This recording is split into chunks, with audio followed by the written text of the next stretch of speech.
Listen in.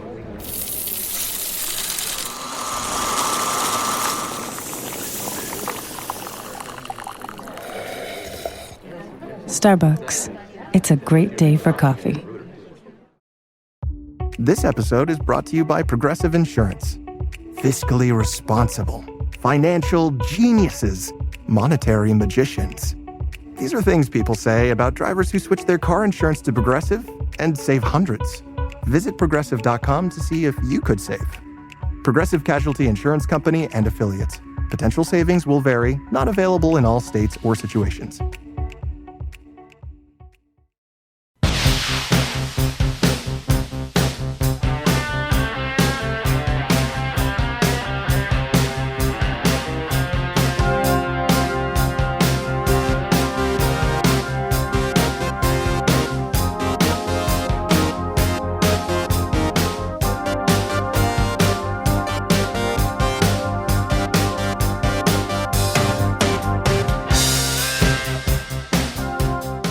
It is hour number 2 of Wildcat Insider. Mitch Fortner now with the voice of the Wildcats, Wyatt Thompson, as the Cats come off a blowout victory at West Virginia, and K-State now bowl eligible. They're 6-1 with now a 3-1 record in Big 12 play.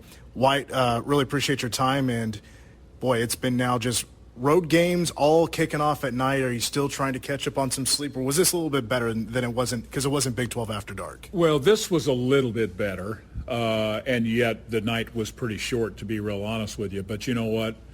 When you go out there and you win back-to-back road games, you take it, you live with the consequences, and I'm in on that. Loved the fact that K-State had kind of what most people would say in the second half, a little bit of a breather. We haven't had many of those lately, so that felt pretty good, and the win was terrific. Close game at halftime, 17-10, K-State leads. Cats make a big stop on defense in the red zone because West Virginia was looking to tie this game up before the game goes into half, and then K-State would get the ball to start the third quarter. The Cats get a big stop. I wanted to get your thoughts on the defense early on because there was a couple of different challenges that K-State was going to face that week. One of them that somebody really hadn't seen was the quarterback running. Garrett Green did a good job of running the football. The missed tackles were a bit of a setback for the defense, who had been tackling pretty good this year. You know, that's a really great point, and Coach talked about that today at the press conference because we knew Garrett Green was a good runner, whether it's designed quarterback run or whatever it might be. He's really, really, really good. And despite the fact that K-State spied him a little bit and what have you, Coach is right. The tackling wasn't as crisp as it usually was. Fortunately for K-State, things changed in the second half, but we have to go back a little bit there and talk about that stop. That stop led to the second half, and they were minus 3 pretty good players. And what does K-State do? They go right down on a long drive and really kind of take over the game from there. So that was a big part of that victory for sure. Yeah, two things about West Virginia's defense. They stopped Giddens for the most part. I mean, they saw what he did against Colorado, and Giddens kind of embarrassed Colorado a little bit. Not a big day for him. Not really a big day for the rushing offense. But the passing game, you know, it's like, okay, West Virginia, if you're going to sell out on a run game, we got to make you pay in the pass. And I thought Avery looked phenomenal throwing the football, especially with the accuracy. Calm, cool, collected. More guys are coming along and developing and helping now, which also helps. Avery said to the media today that he was pretty clean most of the night, and I thought he took extreme advantage of it. I mean, we've seen the tight ends over and over and over be involved, and that was true in this game. The long touchdown pass to Jaden Jackson was just monster in the game from my perspective. I think in a lot of ways, even though Avery had 0 rushes for 0 yards, it was one of his best games. And I do have to say this about DJ. I've always said I love his patience as a runner, and in particular in this night because he didn't panic. He just kept grinding. It got a little bit better in the second half. And on top of that, you know what? When things aren't perfect, you make something else happen. What was that for him? A 53-yard catch. So he's always involved, and I love that part. Saw live, I don't know if it was the intended route, but when Giddens ran that route, looked like he was going to go to the outside. Yeah. And then what does he do so well? That jab step to cut, and he cuts back inside. Here comes the ball, and it ends up as a 50-yard plus pass play. So, even though Giddens working his tail off but just couldn't get a whole lot of yards in the rushing game, did make it up in the passing game. So I did absolutely love that. The pass to Jaden Jackson was just on the money. Casey able to play over the top. That's really cool to see. But in that third quarter, I believe it was the first drive. It's 4th and 5 in WVU territory. Here comes an edge rusher. He gets behind Liney, and I was amazed that Avery was able to escape that sack because it was right there. West Virginia should have had that, and guess what? They get the first down, and Ty Bowman is the savior. They're ready to be open and get that pass from Avery. Yeah, but let me get back to Avery in a second, but since you mentioned Ty, I want to mention him too. He didn't just have 3 catches for 27 yards. One of those was a 3rd down big catch, and the other was a 4th down big catch. And then on top of that, good special teams play. But the play that Avery made, that you're describing, was an amazing, what I'll describe as a feel play. You know what I'm saying? I mean, you're feeling that coming. You know, you spin out of that. Somehow you just kind of keep grinding towards the sideline and make a play. And that's what really, really, really good players do. They extend plays and make a play when it's very difficult. And he did that. I was very happy about K-State's depth. They rolled in a whole bunch of defensive players to play in this game. It wasn't just when it was turning into a blowout early on. They were rotating a lot in the back, and I think K-State's really starting to show what just a lot of teams in the Big 12 they don't have, and that's depth. I think it wasn't the best tackling day, which I was a bit shocked, honestly, to see. It wasn't the best tackling day, but I tell you what, like guys like Austin Romaine, who had to sub in last year and play as a starting linebacker because guys were banged up. He has a big day. And how about Jack Fabris, who has been slowly getting more playing time, but from day one he's been really good. He got that interception, which I was really proud to see because he's working his tail off. Well, they picked him twice. I love that. And you're right. I think I counted maybe, memory serves me correct, don't hold me to this, but I think there were like 19 or so guys that at least had a defensive stat, but there was a whole bunch of other guys that didn't necessarily have a stat that probably had an effect on the game. I remember a couple of really close plays as an example by Ryan Davis, and trying to augment your point, everybody is doing their part. I thought Marquise Siegel had a terrific game, and it wasn't just the pick 6. He also had 9 tackles. Hard to put into proper, excuse me, I'm sorry. My voice is kind of wearing out here, but hard to put into context how well right now Austin Romaine is playing for K-State. The Colorado game aside, he's been a big factor in all of these games because of what they were doing with the 6 DBs, not as much in Boulder, but he's been unbelievably good. And when you put Dez and Austin Moore between them, boy, you got to feel good if you're a Wildcat fan there. He was super in Saturday night's game. Well, and another play I think deserves a shout-out. He's a starter now, but he needs to be mentioned a lot more as Damian Ilalio for stopping the run. I mean, both games, these past 2 games early on, I thought Damian was super effective early and never really would let up throughout the game. He's now becoming a lot more noticeable on the field. Once you start paying attention to what he's doing very well. I remember in fall camp, a couple of the coaches saying that he had improved over the course of the summer as much as anybody. And I really appreciated that. And I'm thinking to myself, this is a really good thing, but because between he and Uso, you've got a pretty good little 1-2 combo there. And you know what? He played so well early in camp. He was running with the ones and never gave that up. He had 6 tackles the other night, and that's hard to do at the position he's playing. But you're right. He was really good early and hung in there and made a lot of plays and kind of put a stamp on the game. I love his motor. I love his strength, and he's just technically playing really good football now. You have to be proud of what he's doing. So West Virginia heading into the game was 3-3. I think after this one, I've been reading a lot of messages and comments on West Virginia videos, and they're pretty. I think they're kind of done with Neil Brown at this point. I was curious to know, like, especially at the beginning of the game, in the first half, when it was a close game, was there much of an atmosphere? Was Milan Puskar Stadium, was it full? Like, what kind of environment was it? Because on TV, it didn't seem like it was anything daunting, I would say. Well, I think that's the hard part to put into proper perspective, watching on television and actually being there. It was not sold out. It wasn't completely full, of course, But make no mistake about it, in the first almost full half, that place was on fire. They wanted to win, and their kids were playing hard. I thought they had a good plan. It's a 17-10 game going to the break, and you're thinking this is going to continue at this pace. It didn't, fortunately, for K-State, but I thought their fans did a good job of bringing it early on. But once K-State got some separation, oh boy, they were out of there very, very quickly. And I do think there is a lot of frustration with their fan base, and you understand it from this perspective. They were picked dead last in the league last year and won 9. Have so many guys back. Yeah, they have some newcomers, but a ton of guys back, including their quarterback, a couple of good receivers, a couple of good running backs. Their defensive front's pretty darn good. They did a good job of taking the run away from K-State, so they're a decent football team. But when K-State separated, they were out. I mean, I'll bet 2/3 of the crowd left once K-State scored the second time in the third quarter. Speaking with the voice of the Cats, Wyatt Thompson, one more about this past game. 2 more touchdowns at tight ends, and now all 4 tight ends for K-State have 2 touchdowns each. So do you have a prediction on who's going to lead the team in touchdown receptions this year for the tight ends? I just love that they're spreading the ball out, and Kleiman's trying to get these 4 guys drafted. I'm with you, but the best part for me is all of those guys are contributing. You know, and it's happened with Garrett Oakley first getting dinged up, then he comes back. Then, unfortunately, Lofton gets hurt.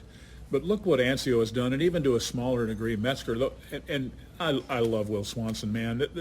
This is a great story from the perspective of he wasn't a pass catcher necessarily when he first got here. He's doing that now, in addition to he's probably the best blocking tight end K-State has at the moment. You're just getting real quality production there. And if you go back and watch the tape, the 2 guys that caught touchdowns this week from the tight end position, they were not easy throws, they were not easy catches. And I cannot believe, frankly, if I'm being honest, how much improved just from fall camp to now Will Ancio is. He has made monumental strides from my perspective. Yeah, Garrett got hit on his catch, and that was in a tight spot, and maybe tighter probably to Will Ancio. He's a redshirt freshman, right? And so, yeah, phenomenal catch. Those are the 2 toughest catches of the night. Yeah, for sure. And again, that goes back to Avery, too. It's one thing to put it into a tight window, but it's also a thing to complete the play. He makes a very solid throw. They make very solid catches, and that's what you do in the red zone. That's the other thing. They're helping in the red zone. And, when it gets squeezed like that, you got to find a way. And those tight ends have been a big part of that. All right, so Saturday is the Sunflower Showdown. Cats have won 15 in a row, looking to make it 16 at the Bill for a 7 o'clock kickoff. The Jayhawks are 2-5. What they did against Houston this past Saturday at Arrowhead is probably what they should have done. Yeah. Maybe you weren't expecting it because they'd been losing some games, but KU is probably the best 2-5 team in the nation. Maybe the best 2-5 team we've seen in a long time because of close losses, and they've had some get away from them. They have. Some of it on them, certainly. But I think the way I choose to look at it is they have not played well late in games, but they've also lost to a pretty darn good UNLV team, a pretty good Illinois team, as a couple of examples. You can see that they're starting to gain, though, a little traction. You can say it's against Houston, and that's true. I get it. But, Stan and I have talked about this a lot. You have to judge opponents by what they are if they're playing at pretty close to optimum level. And the reality is Kansas, when you look at their numbers, again, you can't, but if you take away the close losses, they've been really competitive. They have 7 senior starters on offense, 8 senior starters on defense. Some of those guys have been 3- and 4-year guys. And with Daniels and Devin Neal and those 3 receivers, and then on the defensive side, you look at what they've got there in that secondary. Those 2 corners have been there a long time, man, and I know their people think they're as good as the duo K-State has. I don't know if I necessarily would say that 100% of a certainty because I love our guys, but they're a good football team as a point. And I think they're going to come in here and fight. I think this will be a game. What I'm hopeful is K-State plays really well, gets back to running the football well, and maybe you get a little separation as the game goes on. It won't be easy. We know that. I wouldn't be shocked if it's a game like it was 2 years ago here where KU was super competitive. They scored 27 points in the last 2 games, and K-State just needed a couple of defensive stops because they were moving the ball. Both teams were moving the ball quite well. And that was the first time we'd really seen Jalen Daniels play at a high level. You're right, though. You mentioned the experience of KU. Yeah, this is probably KU's last shot. Yeah. I don't know where everybody's at with their eligibility for KU, but with this group of guys that you could argue that should have beat K-State last year. This is their last chance to get one up on K-State before, a lot of these guys are going to graduate. So I think you're right. They're going to pull out all the stops. And as a 2-5 team, you feel like they don't have a lot to play for. Well, they do. I mean, bowl eligibility is still a possibility, and you want in this losing streak to K-State. So I can't remember who it was, but I think it was actually maybe Avery. That was just like, we got to try not to overhype it because it's KU. Like, of course, be excited for it, but also you don't want to maybe in a way look past them because they're just 2-5. Especially them. This is always a solid, slow uphill climb to get ready for a football game, starting on Sunday and getting to 7 o'clock on Saturday night. I think you have to stay that way, even though in the back of your mind, this is the one everybody wants. This is KU, right? There's no doubt about that. And KU is going to be motivated. But they're going to play great football down the stretch. I don't know if you've looked ahead at their schedule, but the back end of their schedule is crazy. They have K-State, then Iowa State, then BYU, then Colorado, then Baylor. Yeah. Ouch. Yeah, Baylor put it to Texas Tech. Yeah. That kind of came out of nowhere for some. Yeah. Yeah, but again, away from all of that, we all know what this game means to K-Staters, and these football players know it. And I think they'll be highly motivated. Not that KU won't, because they will be. But it's all about preparation. You get to the game, execute. Being at home helps a ton, so take advantage of it. I personally worry about Jalen Daniels in the quarterback run game, even though because with Garrett Green, it was a little too good, even though Green had been pretty good running the ball lately. And K-State's missed tackles. That's the one area that does bother me a little bit. I think K-State can pass it on to KU secondary. Who was it? Was it Dotson or Bryant that had the 3 interceptions against Houston? One of them was a Big 12. Kobe Defensive Player of the Week. Yeah. So, it's just not about giving them breaks, I suppose. Yeah. Well, and I've said you can make football as simple or as complicated as you want. But those guys that we talked about on their offense, if you're running the football and shortening the game and they're on the sideline, they're not hurting you as much. And I just think that's a really good formula, and you hope that it plays out, that you can play that formula. It's going to be the 18th consecutive sellout at Bill Snyder Family Stadium. The Cats looking for win number 16 in a row against KU. Wyatt, I'll let you go. Really appreciate it. We'll talk again after hopefully a win over KU at the Bill. Thank you for your time. Absolutely. I appreciate it. Salute to the fans for the 18th straight, and let's go get them, man. This happens once every 365 days. This is a big ball game. Let's go. Kickoff at 7 o'clock. Power Keg game day will be at 3 in the afternoon. We'll go ahead and take a timeout. More Wildcat Insider is coming up next. You're listening to Wildcat Insider.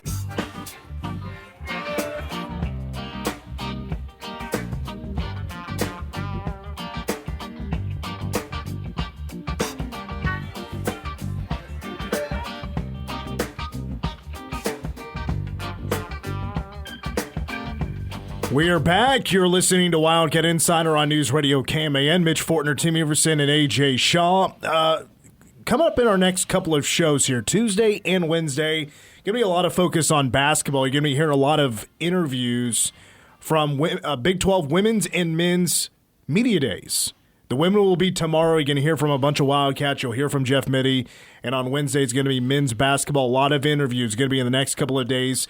A big focus on basketball with the season starting next week, if you can believe that, with exhibitions starting next week. And does the season start 2 weeks from today? Is that right? That sounds correct.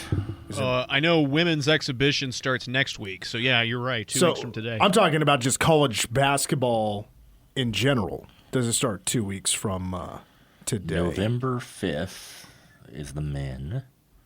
Tuesday, so 2 weeks from tomorrow. Tuesday. Yes. Yeah.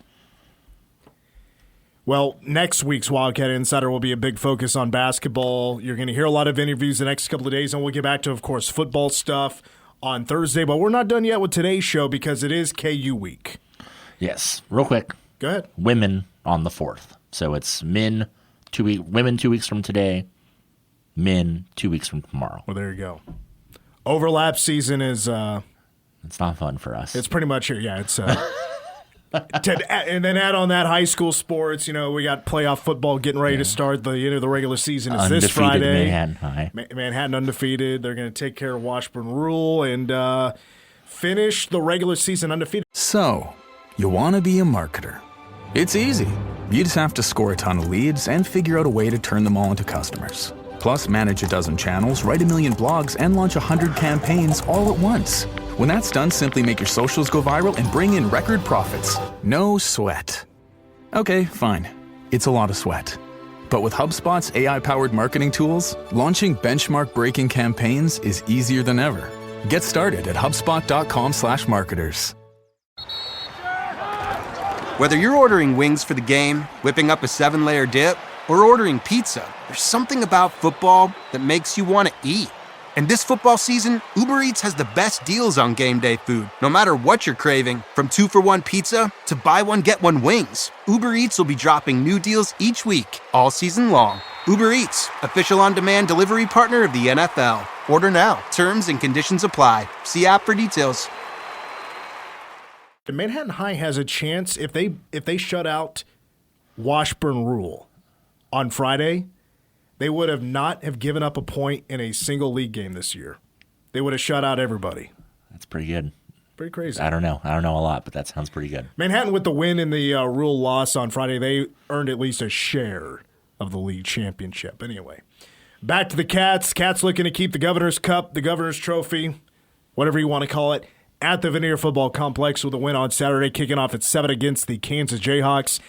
KU 2-5, 1-3 in Big 12 play. This is homecoming game, which is significant because K-State is on a 7-game winning streak on homecoming contests. And, of course, the winning streak over the Kansas Jayhawks is at 15. It's the longest streak in the series history. It is the third longest uninterrupted series in college football today. And this is the 122nd meeting, depending on what school you ask. The series history is a little bit different.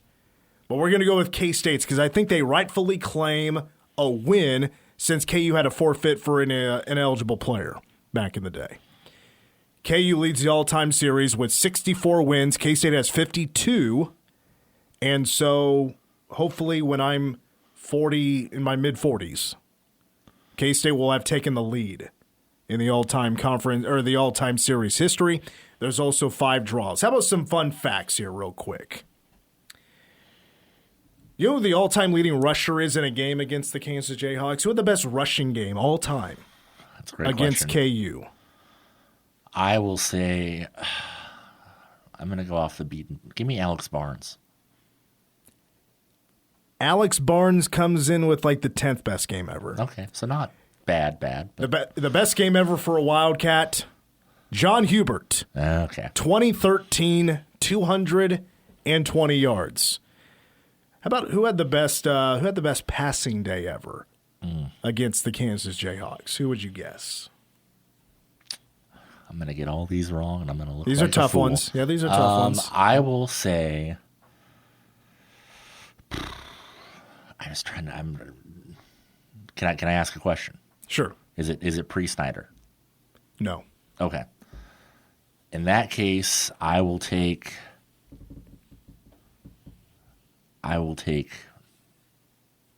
Michael Bishop. Michael Bishop. AJ, do you have an answer or a guess? I'm going to take a guess. I'm going to say Jake Waters. Let's see. Neither one of them had a 300-yard passing game against K-State. The record is 379. Chad May. Yeah. 1994. That makes sense. K-State won that game 21-13. And he had nearly 400 yards passing. How about one more? Who had the best receiving game ever against the Kansas Jayhawks with 192 yards? This feels like a Lockett. I will go Tyler. So Kevin Lockett had the second best day ever against KU with 168. It's actually not a Lockett. Okay. Quincy Morgan. Okay. 1999. Cats won the game 50-9. Quincy Morgan with a $192. Pretty good. Against KU. How about this? They're on the list. Third best day ever against KU in receiving yards. Curry Sexton, 141 yards in 2014. All right, we got a little trivia in there. Looking at this year's game, how serious are you taking a 2-5 KU team that, in their 5 losses, I think maybe in all of them, they had a lead in the fourth quarter. Yeah. So to paint a simple picture, if I can, long story, super short, KU this year. They play good enough football for 3 quarters. They don't play good enough football in the fourth quarter. Because their numbers aren't really too far off of K-State's. Like, numbers-wise, if you just take a look at the season numbers, KU should be pretty competitive in this one. It is fascinating. And at a certain point, you have to kind of look at, like, mentally, is there some kind of block whenever it happens that many times? But to answer your initial question, I think that alone is why you can't, K-State has faced so many terrible, bad KU teams over this 15-game stretch. I'm sure that I don't know if they've ever had one that's 2-5 like this one, but it really is a deceiving 2-5, and they, with their fairly dominant win over a admittedly bad Houston team, you wonder if that maybe sparks something there, because coming in rightfully with all of their experience, with all their success that they had last year, they were expected to compete for a Big 12 title. That obviously is not going to happen this year. But could they still put out a performance worthy of a team that would be competing for a Big 12 title? Yes. The answer is I think so. Will they? I don't know. But could they? Absolutely. The mentality is KU, do they have anything to play for? I think bowl eligibility is still a possibility. They want to get to a bowl game. Obviously, college football, they're not going to win the Big 12 championship. I don't think they're getting Arlington. They would need to win over K-State to do that, plus a ton of help. Yeah. Now that they've lost already 3 games in conference play, I can't help but notice that they just have a ton of experience. We talked to Wyatt about this, and I don't know everybody's eligibility status right now, but there are a ton of seniors on KU's team. All 3 starting wide receivers, Grimm, Skinner, Arnold, they're all seniors. Jared Casey's a senior. Half of their offensive line are seniors. Devin Neal is a senior on defense. Mello Dotson, O.J. Burrows, Kobe Bryant, Marvin Grant, that's 4 of their 5 starters in the secondary. They're all seniors. They have a ton of seniors, and this is probably their last shot as a group to beat K-State. But they have to do it in Manhattan. Here's a question, though, for you. Is this the last time K-State plays Jalen Daniels? Because Jalen Daniels is a redshirt junior. Yeah. And it was thought last year, all right, he's banged up, back injury, doesn't play in the Big 12. Is he just going to transfer? Go somewhere else? Kind of a transfer type of status at that point. We thought he was maybe moving on. Decides to stay at KU with a big announcement or whatever that didn't even feature a Jayhawk in the announcement. You think this is the last time KU State plays Jalen Daniels? I don't think that they have anyone super exciting behind him, because I think that we would have seen them whenever he was playing when Daniels was playing so poorly early in the season. Well, Cole Ballard. Well, sure. Is that backup quarterback? Of course. Yeah. And he had his moments against K-State. Sure. Last year. Sure. But the reason why he had his moments against K-State last year is because of a guy who is currently the offensive coordinator in Happy Valley. See, that's the whole thing. This has been the story of KU this year, because the last couple of games, yes, Jalen Daniels has been a better quarterback. He has taken care of the ball much better. But in the first 5 games of the year, he had 10 turnovers. So it was either that or it's Jeff Grimes and being a trash offensive coordinator. Ask a KU fan, do a survey. Top 2 answers on the board. The biggest reasons why KU is at a 2-5 start, all 100 survey answers are going to probably either be Jalen Daniels or Jeff Grimes. I don't know which way they gravitate towards more. I'm going to guess Jeff Grimes because at least Jalen Daniels is getting a little bit better. Yeah. So I don't know, but I think it is the last time K-State plays against Jalen Daniels. If he elects to play one more year of college football, I would bet that it's outside of Lawrence. Because I don't know how the fans, or the players feel about Jeff Grimes. I know the fans aren't too happy about it. Heck, is this the last time K-State plays a game against a KU team with their head coach being Lance Leipold?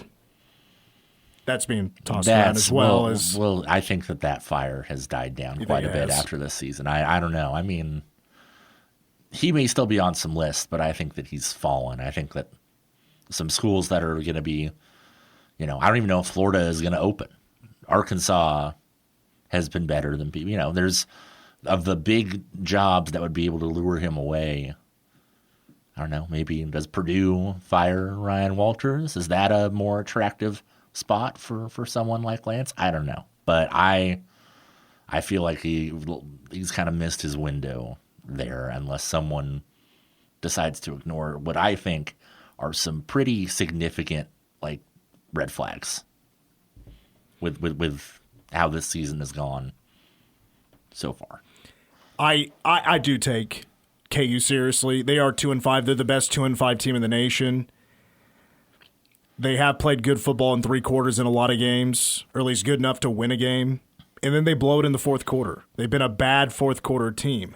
They beat up a bad Houston team that handed KU interceptions, bad throws.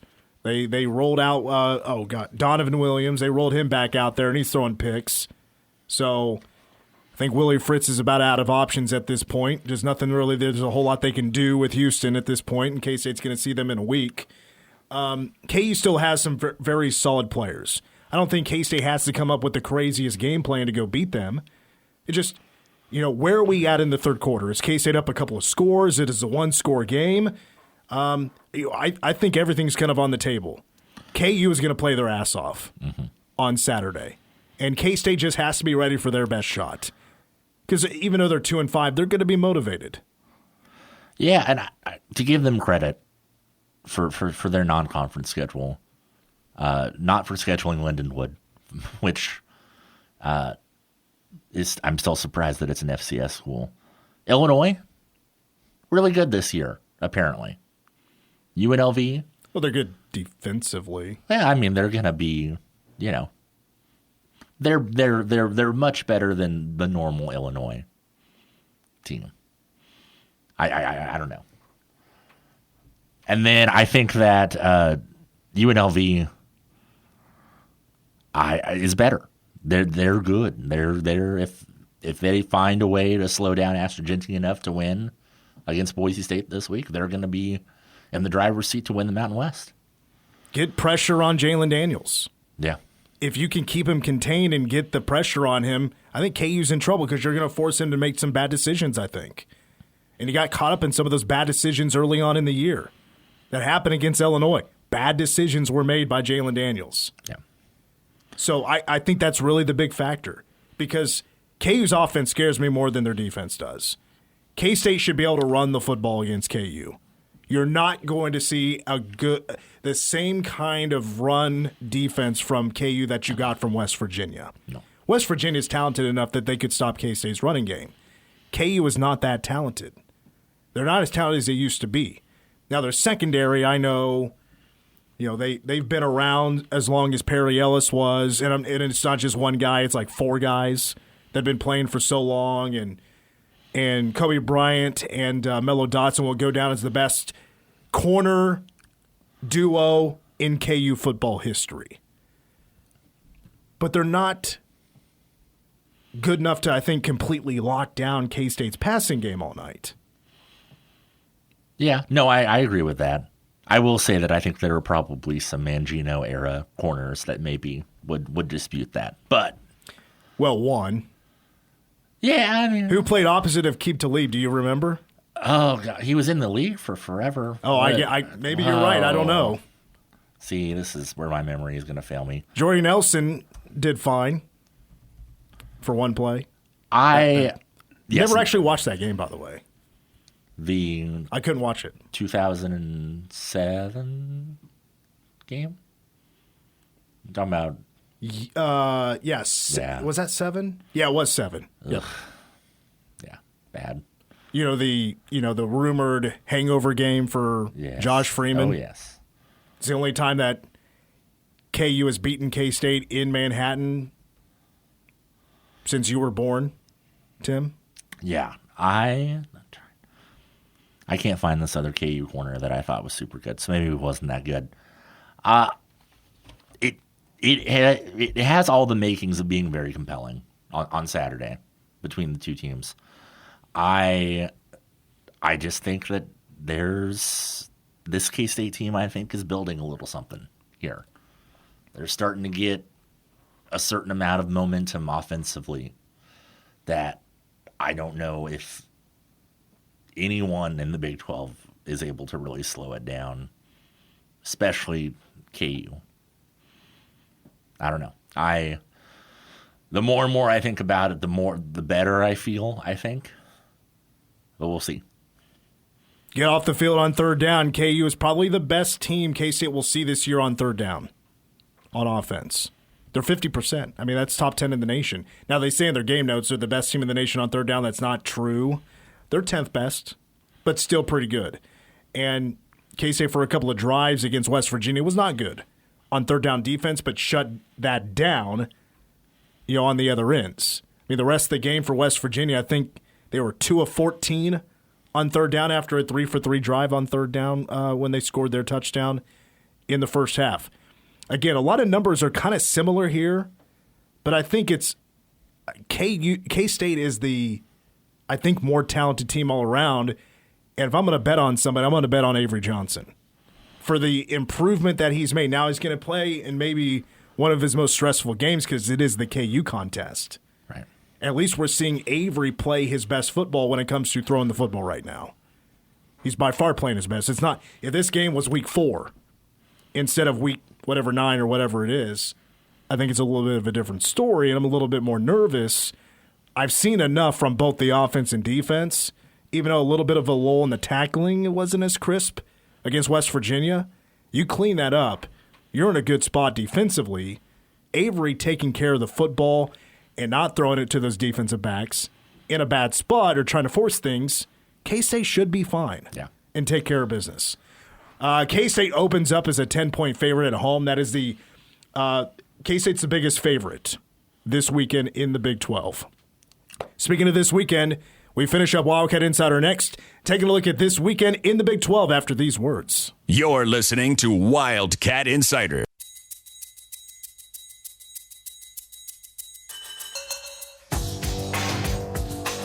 All right, Tears for Fears takes us into the last segment. We take a look at this week in the Big 12. First of all, your Big 12 standings heading into this week.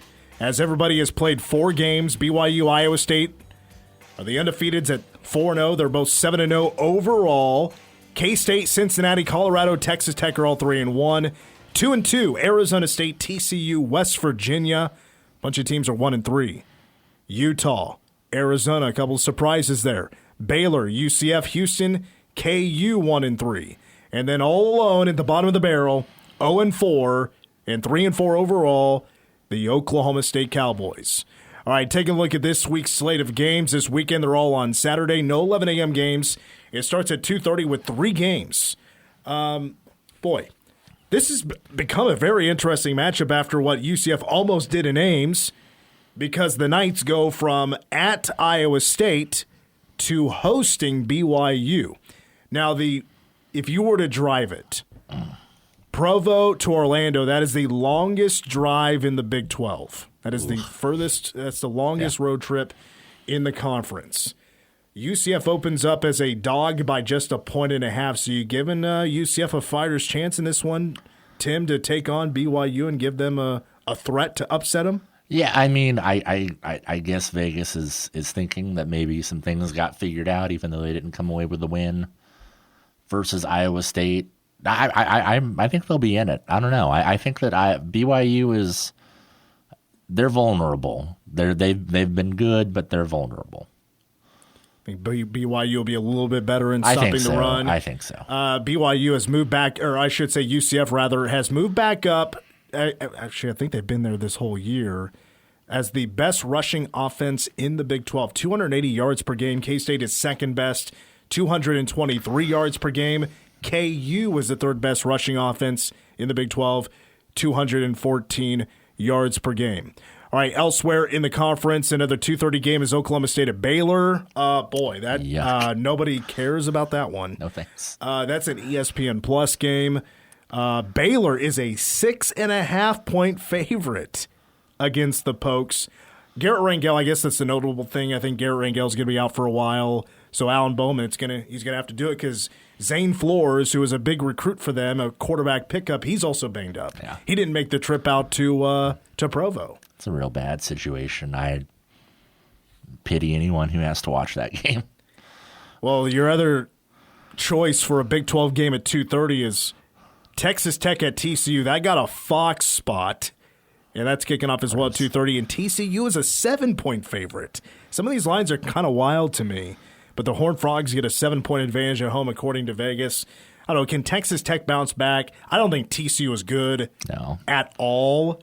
But Texas Tech does not have a defense. Yeah, I think all we can hope for is an old school Big 12 63-55 shootout. I'm down for that. Yeah, those three games, I just don't know what's going to happen. All right, three other games at 5 o'clock on FS1, West Virginia at Arizona. You know, I don't know about this one either. I would think Arizona could bounce back here. It's a home game for the Wildcats.